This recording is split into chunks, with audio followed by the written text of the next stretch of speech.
The desert doesn't forget.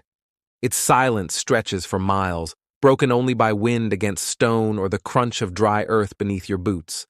And buried beneath that stillness, beneath rock, beneath dust, are stories no one was meant to find.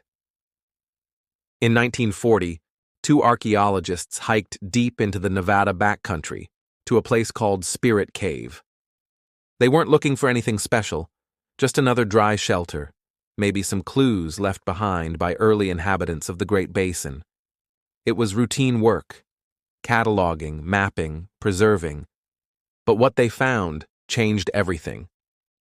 Inside the cave, wrapped in a tightly woven blanket and hidden beneath layers of sediment and time, lay a man. His skin was darkened, his hair still thick, his features eerily well preserved. He looked peaceful, undisturbed, as if asleep. They called him Spirit Caveman. At first, they assumed he was a few thousand years old. Ancient, yes, but not unheard of. Scientists would later test the remains and uncover a secret the desert had kept for millennia. He was over 10,000 years old. Older than the pyramids, older than Stonehenge, older than recorded history, and he wasn't alone. Spirit Cave is tucked away in northwest Nevada, not far from Fallon. It's the kind of place you'd never notice unless someone pointed it out. A crack in the hills, a shadow against pale stone.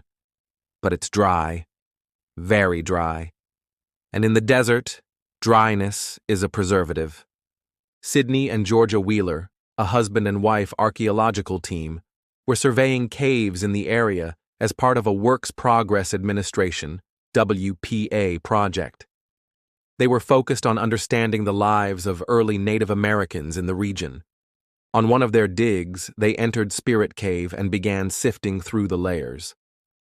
They found several artifacts, tools, baskets, sandals made from woven reeds, signs of life long gone.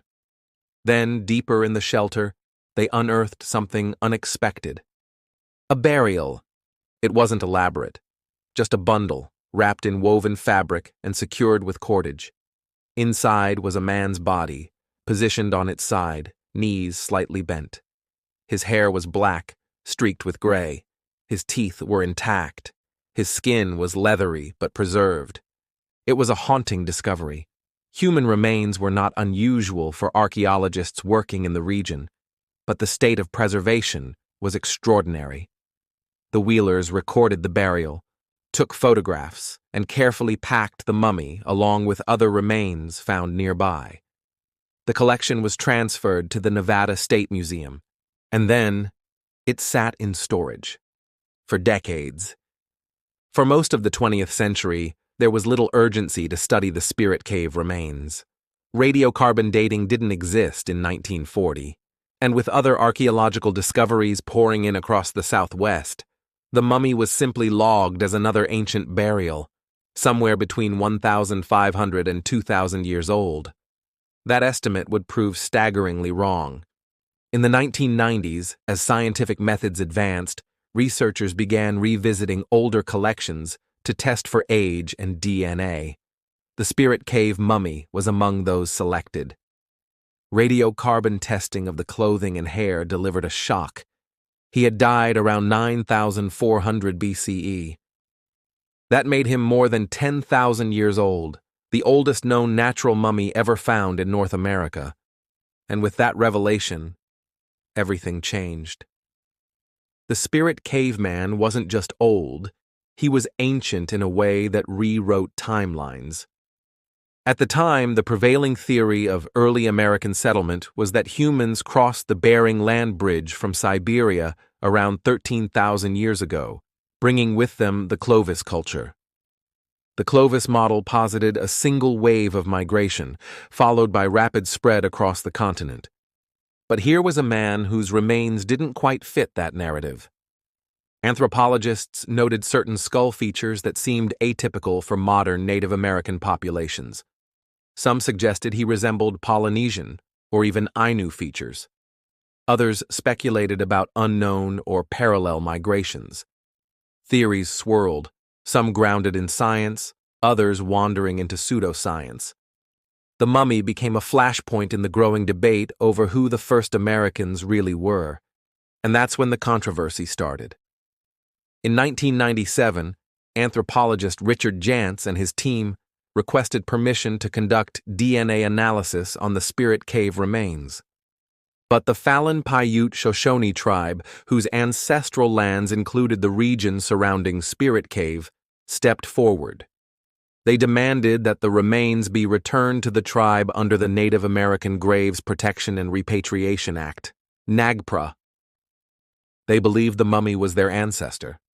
At the heart of the battle was a single question: what does ancestry mean? Is it genetic, cultural, spiritual? For the tribe, there was no question.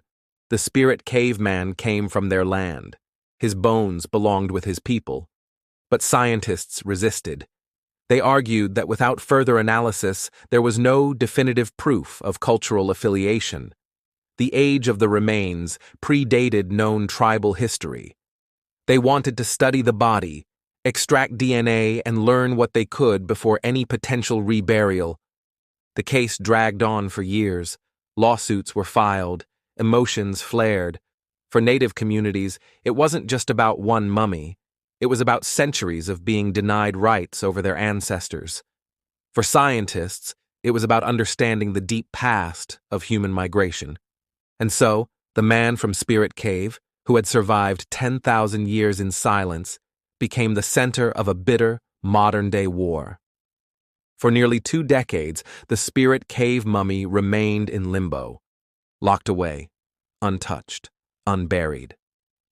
Until finally, in 2015, the U.S. government allowed a new round of DNA testing to move forward, this time using advanced genomic techniques that didn't require damaging the remains. The results stunned everyone. The Spirit Cave mummy was genetically Native American. Specifically, his closest modern descendants were the Falun Paiute Shoshone tribe. The scientists had to admit what the tribe had said all along. This was their ancestor. In 2016, the federal government agreed. The remains were formally repatriated to the tribe under NAGPRA. And in a private ceremony in 2018, more than 75 years after he was unearthed, the Spirit Caveman was finally laid to rest. His new grave site is unmarked. No photos were taken. No coordinates released. Because some things are not for science. Some things are for the ancestors. The story of the Spirit Cave mummy is more than just a tale of bones and genetics.